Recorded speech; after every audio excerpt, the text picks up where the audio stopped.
You know him from the great work that he's done on COVID and now on the vaccine program and the business reopening program. But he is also has a full-time job as budget director of the state of New York. And normally his focus of his job is on doing just that, the budget. He's obviously had a lot more to do than just the budget this past year. But he and his team have done an extraordinary job on the budget that we are going to send to the legislature today. And I want to thank him and thank all the people in the division of the budget who always do a great job and have for my administration's term. You know, we have been probably one of the most fiscally responsible administrations in modern political history.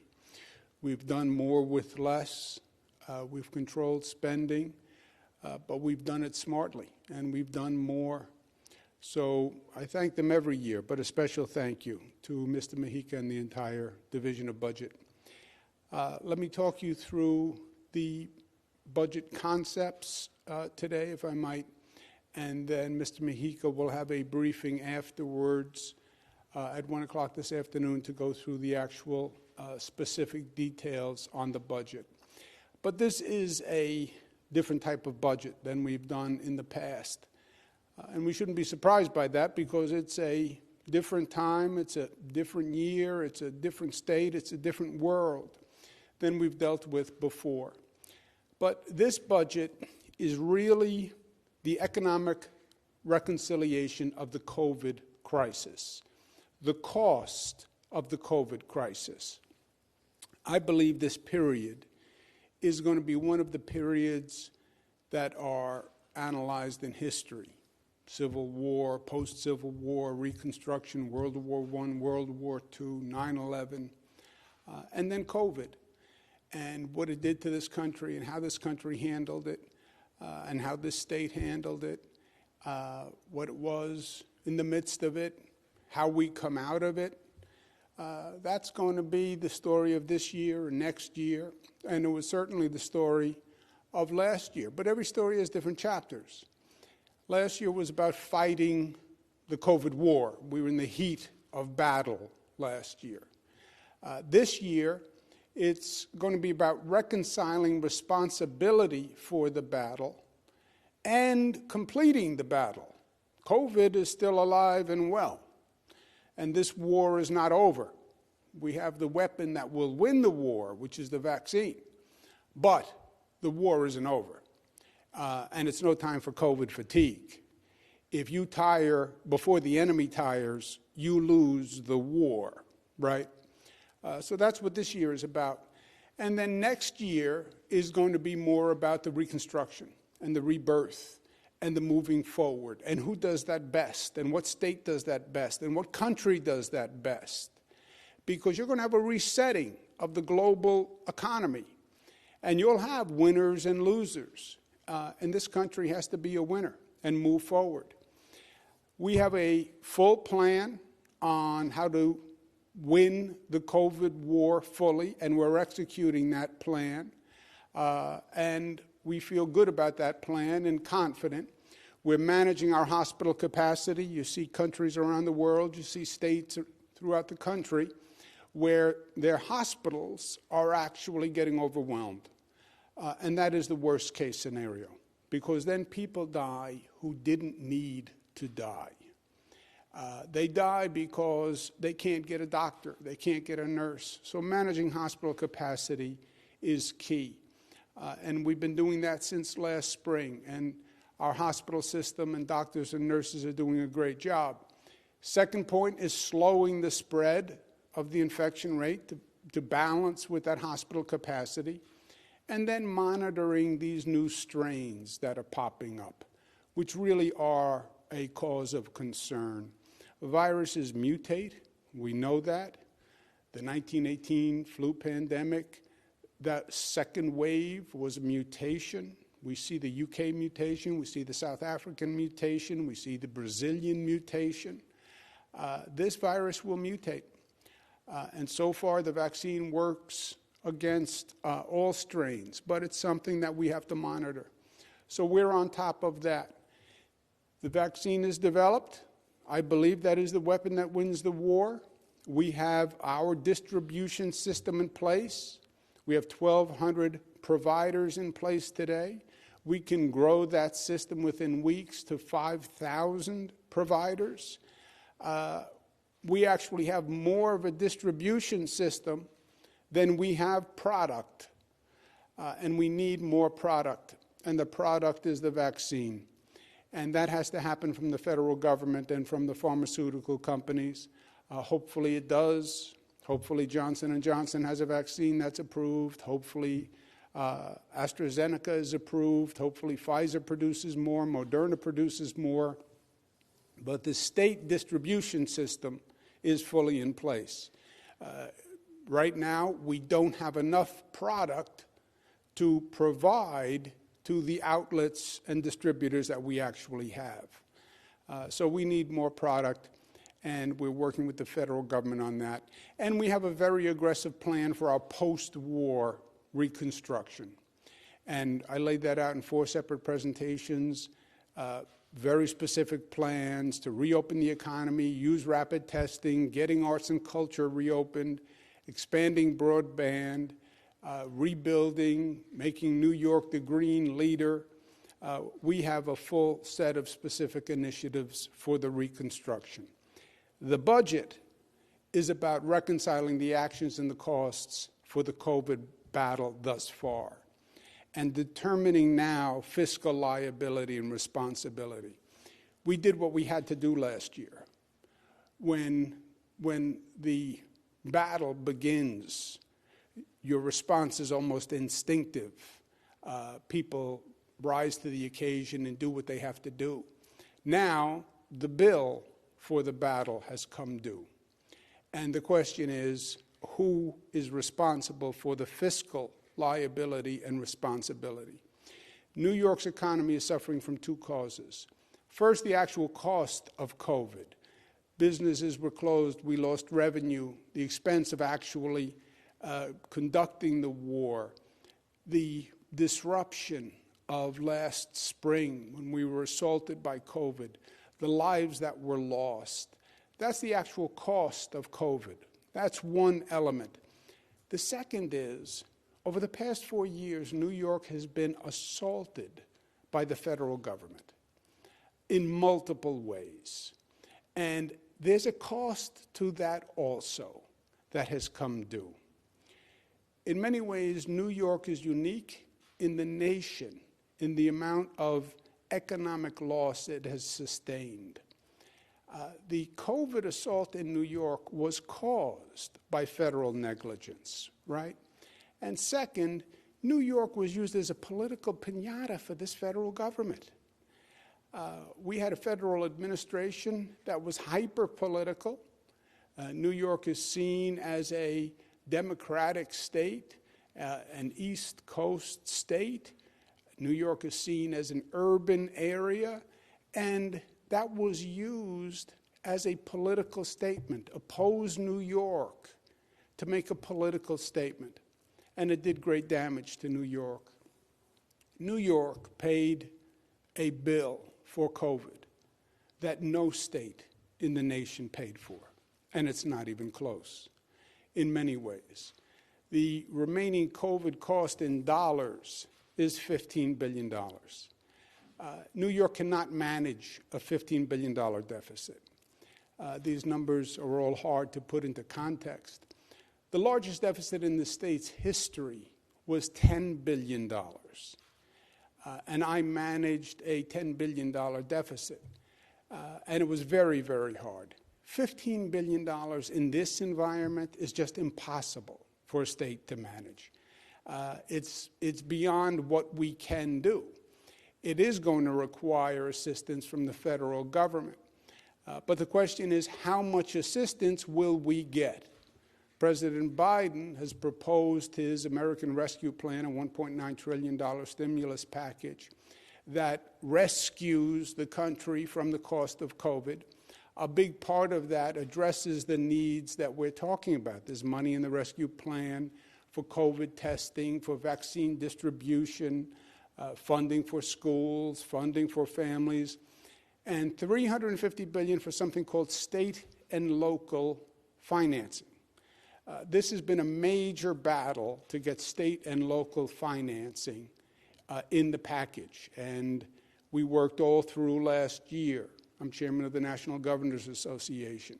All the governors, Democratic and Republican, were united in asking for federal aid for state and local governments because of the financial shortfall we're facing.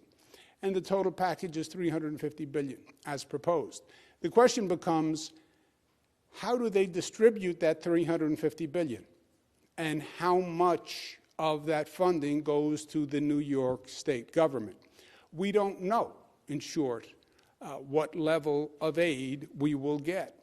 But the budget is dependent on that number. So what we've done with this budget is we constructed it with two options. One, New York State receives $6 billion from the $350 billion. Two, New York State receives $15 billion from the $350 billion. We construct the budget with contingent federal appropriations, contingent on that appropriation from the federal government, and then we have two scenarios. The worst case scenario is the $6 billion scenario. The $15 billion scenario is what we consider a fair funding scenario. So two options, one caveat, and I'll get to the caveat in a moment. The overall situation is our four-year financial plan shows a $39 billion revenue shortfall. It's $21 billion in revenue loss over 2 years.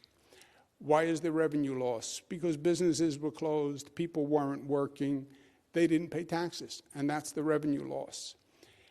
The gap was projected to be worse, but as the economy has started running again, the gap has reduced, but it's still very large.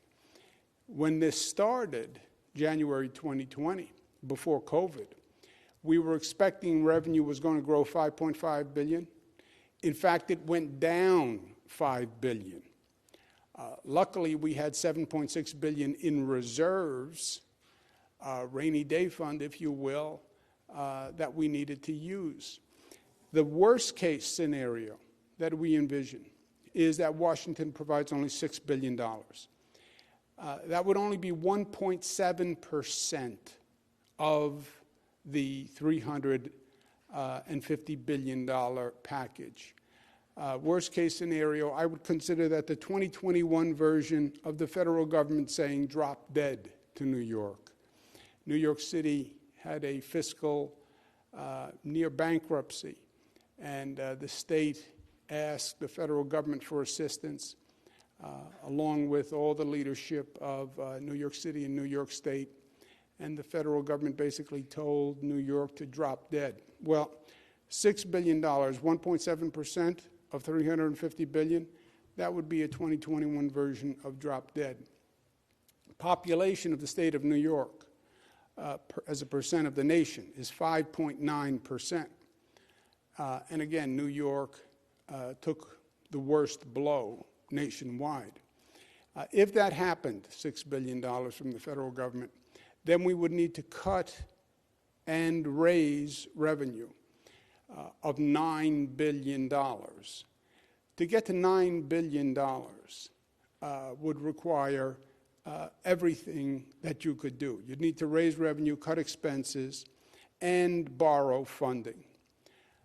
The New York State legislature proposed an income tax increase. If you raised income taxes, the top rate, which is currently 8.8, if you raised it to 10.8, and then the state rate at 10.8 and the city would be a total of 14.7, which would be the highest income tax in the nation, you'd raise $1.5 billion on $9 billion. You'd then have to cut dramatically. You'd have to cut about $2 billion in education funding, about $600 million from Medicaid. You'd have to continue our 5% across-the-board reductions, which is about $900 million. You'd have to cut the funding to local government. You'd have to cut the funding for social services. And you'd have to do all of this in the middle of the COVID pandemic. On top of that, you would have to do significant borrowing that would hurt the state's credit rating and give our children debt that they would have to pay as our legacy. It would hurt New York dramatically, and it would delay recovery. Janet Yellen was talking today about the mistakes that we've made in the past. If you don't invest in the economy and get it running now, and you force more cuts, you actually slow the economic recovery for everyone. If the federal government doesn't fund state and local governments, it's going to hurt all New Yorkers. And it doesn't help if the federal government gives with one hand and then takes away with the other. It makes no sense to give a $1,400 check to a New York family, but then force the state and local government to raise taxes and lay off essential workers and continue the current disparate tax treatment through SALT, which is an additional federal tax.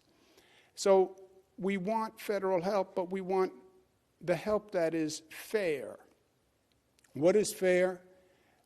Fair funding from Washington would be $15 billion of the $350 billion. That's only 4.3% of the $350 billion. Again, it's less than our population ratio. And considering what we went through, I believe it's a modest request from Washington. If we receive the $15 billion, then we can fund our labor agreements, which cost about $600 million. We can restore the 5% across-the-board reductions that we've done to date. We have scheduled and proposed and passed a middle-class tax cut. We could go forward with that, which is very important because the middle class has really taken it right on the chin here. It would fund education at the increases that we had proposed initially, so it would restore all funding and fund the increases. It would fund the Liberty Defense program, $10 million to help undocumented who have gone through very difficult legal and financial situations. It would enable our universal broadband program, which is going to be the first in the country, but it gets broadband to low-income families. Many children during this remote learning of COVID were left behind because their families couldn't pay the money for broadband access. We have people who are food insecure, who are literally hungry. I would fund $150 million for that. The rental assistance program, tenants who there's no way they're going to be able to pay their back rent, $1.3 billion. It would fund our affordable housing construction, our supportive services construction, which is housing for the homeless with additional needs, our homeless assistance program. We have a dramatic homeless problem right now in many of our cities, especially New York City. And this would provide the funding that we need to actually make a difference on homelessness. The budget then would also support child care and support for families. We'd have a $40 million fund to cap co-pays for low-income families, an employer child care credit, which would incentivize employers to provide child care, which would be good for the overall economy. $6 million for grants to start child care in what we call child care deserts. There are health care deserts. There are also child care deserts. Fully fund our higher education, including our opportunity programs, including TAP, Excelsior Scholarship, our free tuition program, which allows nearly 230,000 New York residents to go to SUNY or CUNY tuition-free. and we want to make sure we continue and grow that. It would fund our health care initiatives. We have 1.6 million more New Yorkers on Medicaid now, and would fully fund that program. It would also eliminate co-pays for 400,000 low-income New Yorkers and promote coverage for an additional 100,000. It would provide $420 million for access to vital health care services under our Essential Plan, and $200 million for our Essential Plan quality pool. It would also allow us to get the economy back up and running and focus a tax credit on small businesses that have been decimated through COVID with a rehiring credit. Also a tax credit for programs for restaurants especially that were impacted by COVID. Restaurants paid a really high price for what happened during COVID. Many businesses were hurt. I believe restaurants would be at the top of the list. Even when other businesses reopened, we still restrained restaurants because of the social gathering aspect of the business. But I did that with a very heavy heart. We have orange zones, microcluster zones, yellow zones, and the main restriction is still on restaurants. And they cooperated, but it's now our responsibility to work with them to restore their businesses. $30 million credit to get the arts and music and theater productions back up and running, because New York is not New York without them. We also have proposals to add revenue. Mobile sports betting, we think, could raise $500 million. Many states have done it. Here, the question is not really whether or not we do mobile sports betting.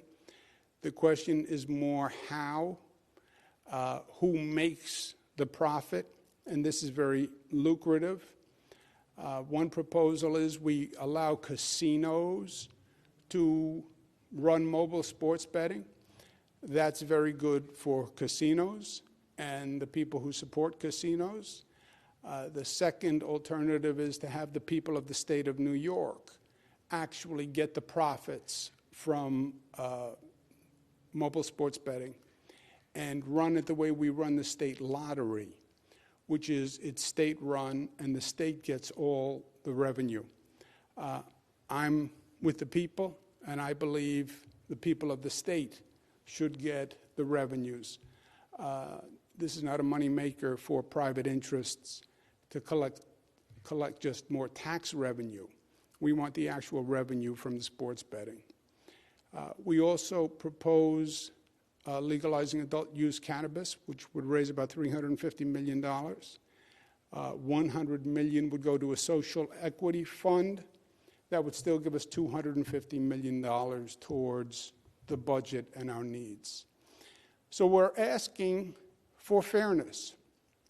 Fairness from Washington. $15 billion in funding. And second, repeal SALT. Repeal SALT. What is SALT? SALT was a tax provision passed 3 years ago. It was the first double taxation in history. And what it did is it placed a federal tax on what a person paid in state, local, and property taxes. In other words, heretofore, you paid state tax or property tax, or you paid New York City tax, a local tax. You deducted that from your income, and then you paid federal tax. What this did was it literally taxed the amount you pay in state, local, and property taxes.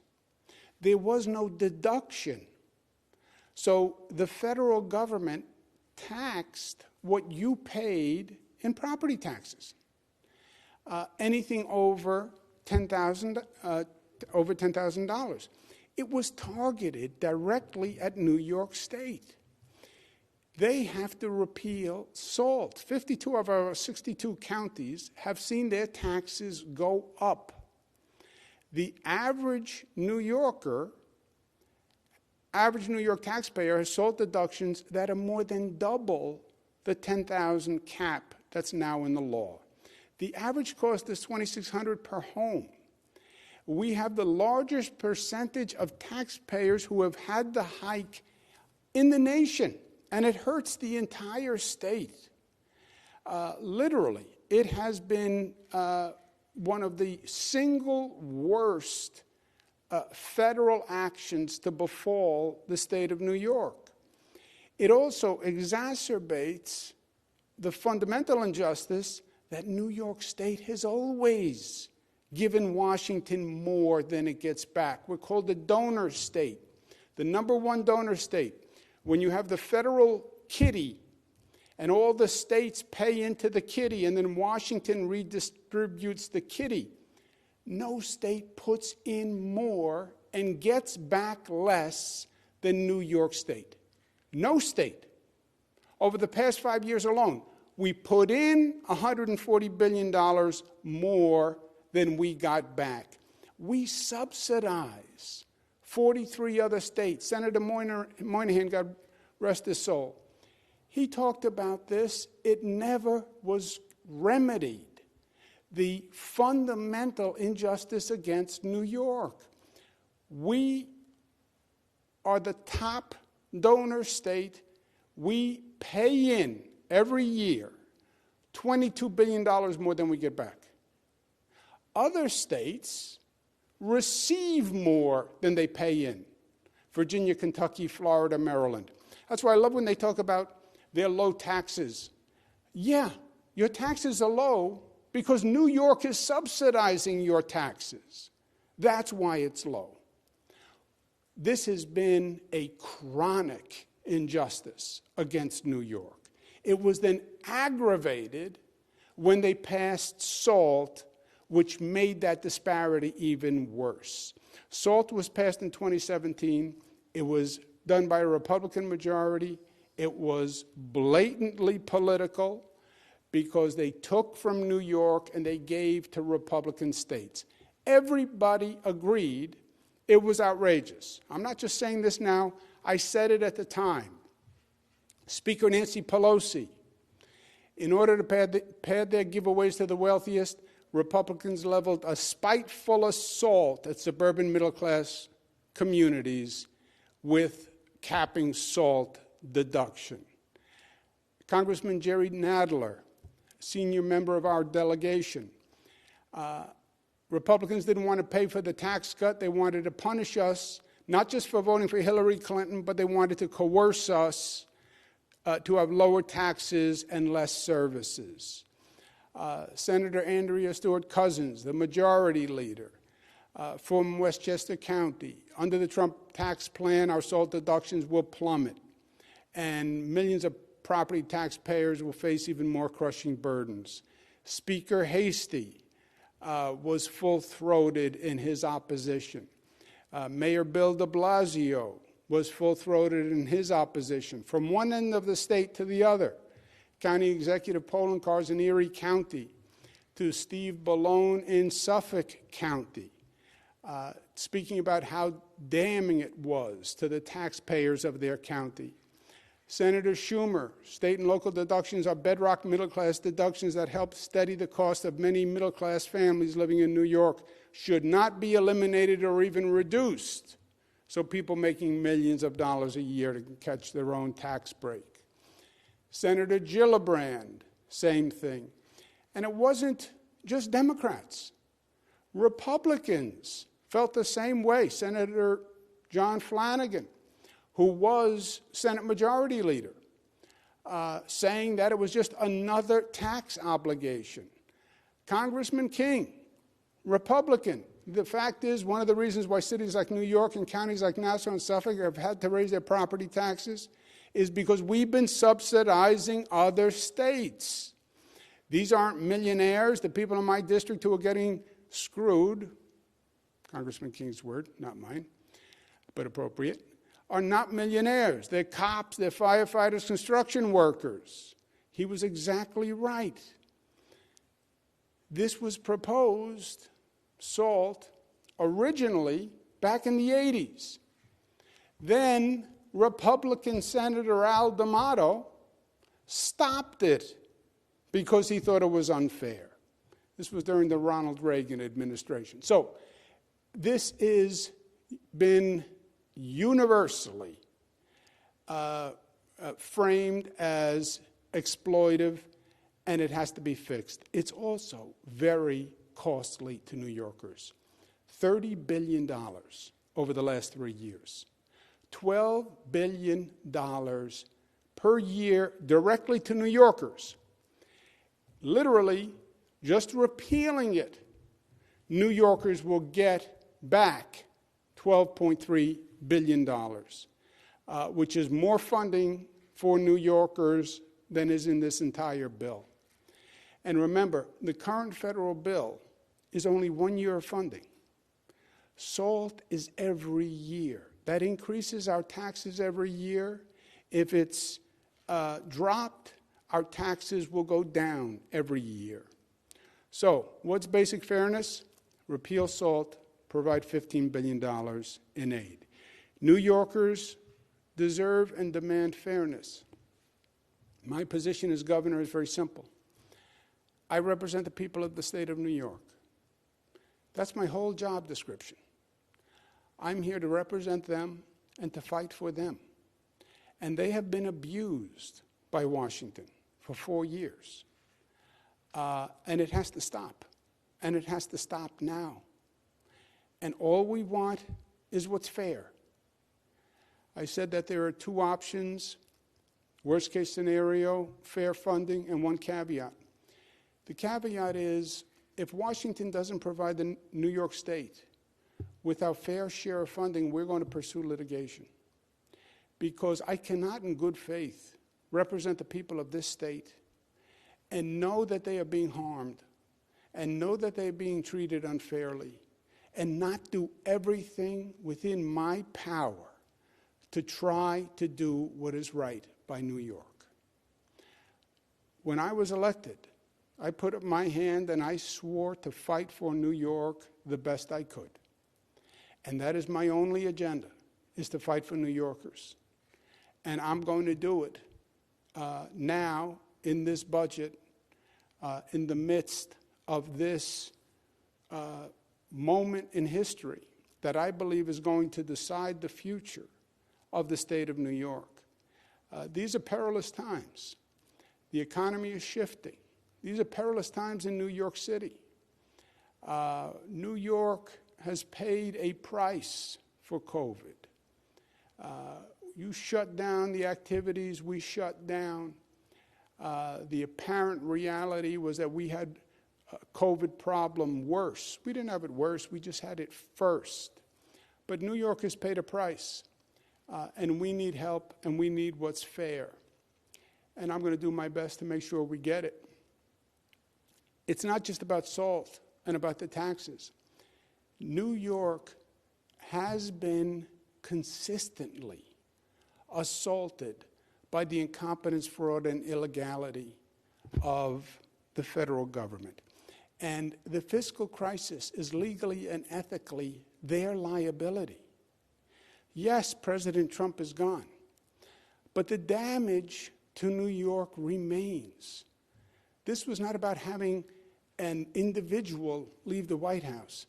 It was to restore the damage that he did and change the policies. That's why the people of this country voted to remove him. That's why the people of this country voted to change the leadership in the Senate. It's to change their policies, not just to change the face and the name. It was a vote to undo the damage of the past 4 years. And that's what we want our federal representatives to do. What happened on COVID last spring was a result of federal negligence. What happened to New York was no fault of New Yorkers. It was because the federal government lost track of the coronavirus, literally. They were there saying, it's in China, China, China. No, it wasn't in China. The COVID virus had left China. It had gone to Europe. And people were coming from Europe to New York. That's where the flights land. 3 million travelers, January, February, March, when the federal government still thought the virus was in China. And no one said it was coming from Europe. And 3 million travelers brought COVID to New York. How do we know that they missed it? Because they said they missed it. That's how we know. Head of the CDC, introduction from Europe happened before we realized what was happening. They thought the virus was vacationing in China. No, it moved. It got on a plane and went to Europe, which, by the way, I'm not a global health expert, but I would have assumed that it got on a plane and it traveled. They didn't. Dr. Fauci said everybody was looking at China, but it came from Europe. Okay. This was at New York's expense. The typhoon touched down in New York, and we were totally blindsided.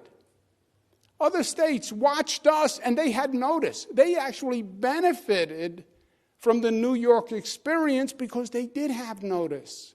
And they could prepare, or should have prepared. And they could have made the preparations that they needed to make. We didn't have that. We woke up one morning, and there was one case, and a few days later, there were hundreds of cases. And it wasn't just COVID. Whenever the federal government got a chance, they harmed New York. When every federal government was funding the 2nd Avenue subway, Democrats, Republicans, it didn't matter. They wouldn't do it.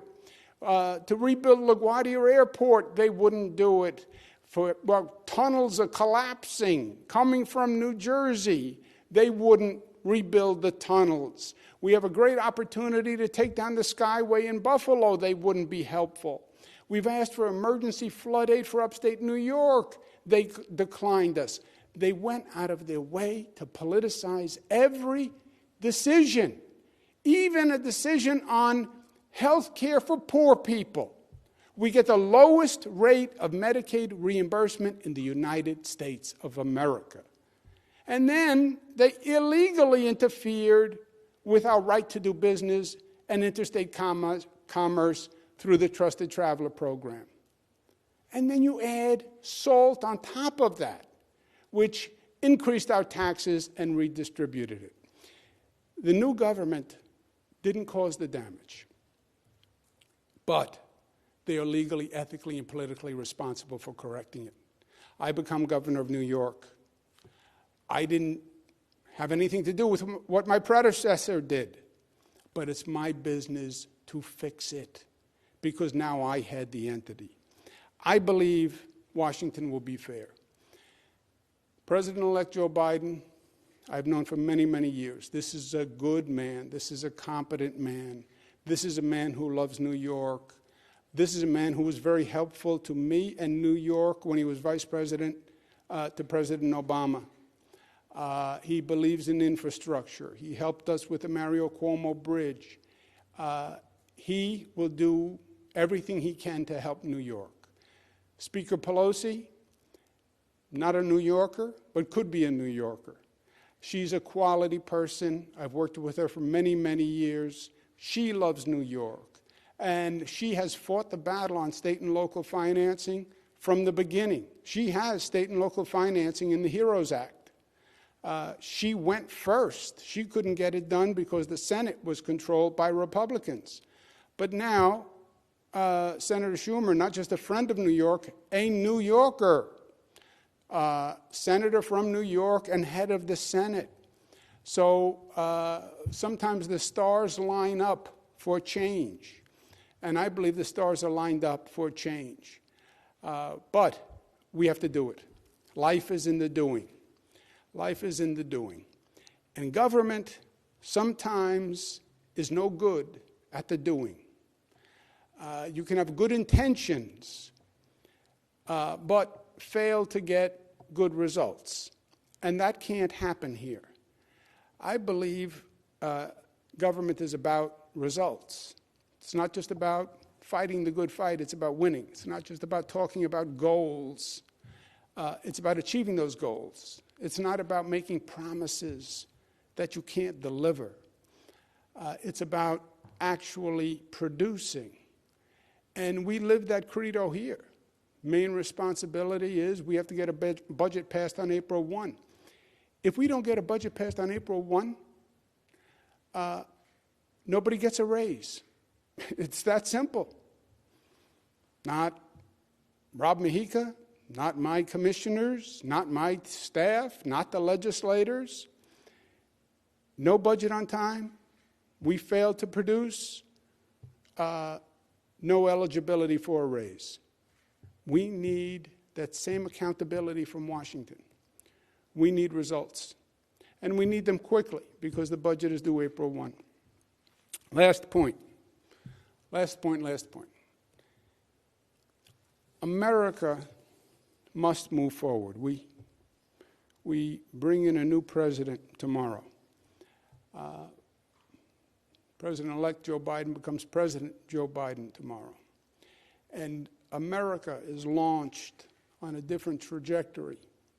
And he has to right the ship, a ship that has gone through a storm, a ship that is still in the storm and still rocked by the controversy.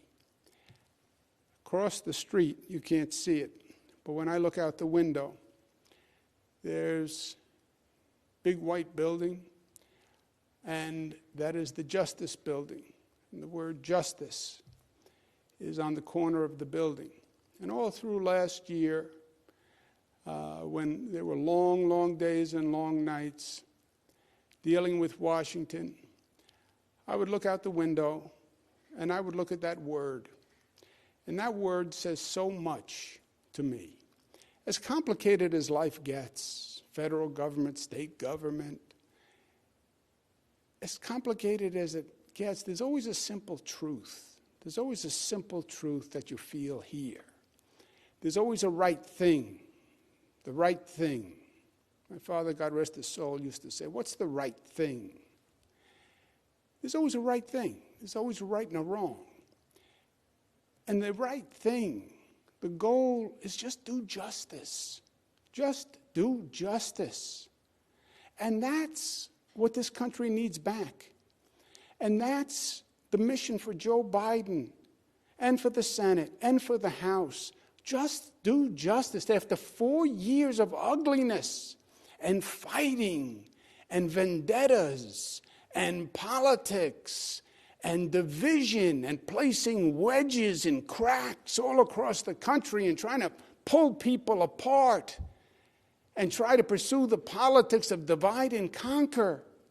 Just do justice. What's justice? Washington should finance the COVID war and the reconstruction, like every other war before, like World War I and World War II and the Korean War. Washington funds the war. Don't ask New York State or any state to shoulder more of the burden. Don't ask the state that was the situs of the battle to pay the cost. That's not right. That's not justice. Washington should raise the revenue nationally in a progressive way to fund the COVID war. It shouldn't pit one state against the other. I shouldn't be competing with other states. Washington should do that. That's their responsibility. Pass a progressive tax code nationwide. So when these rich corporations say, well, I only pay $700 per year because that's your national tax code, and I'm just good at navigating your tax code, change it. So the rich corporations don't get away with all these loopholes. Change it. That's justice, and that's what's right. Justice is we help one another. America has always recognized that when one state has a need, when one state is in trouble, other states help. Forget the politics, forget what's right. There is a community aspect to this nation. And if something happens, you have a hurricane, you have a flood, you have a storm, we're there to help. We're there to help as neighbors. We're there to help as a government. Post 9/11, post Superstorm Sandy, that's what we did. New York State had the first and the worst attack. Everybody knows that. What's justice? Stop the past partisan ugliness. New York is democratic. Blue states, red states. No, red, white, and blue states. What's the difference? Forget the political labels. Get to national unity and do it by being fair to all. New York's future is bright. We just need Washington to restore justice and be fair. New Yorkers are ready, willing, and able to relaunch New York. We believe that New York State is going to be better than it has ever been before. We laid out a full plan. We are ready to go. We're going to be a leader in the green economy. We have 100 projects all across the state ready to go.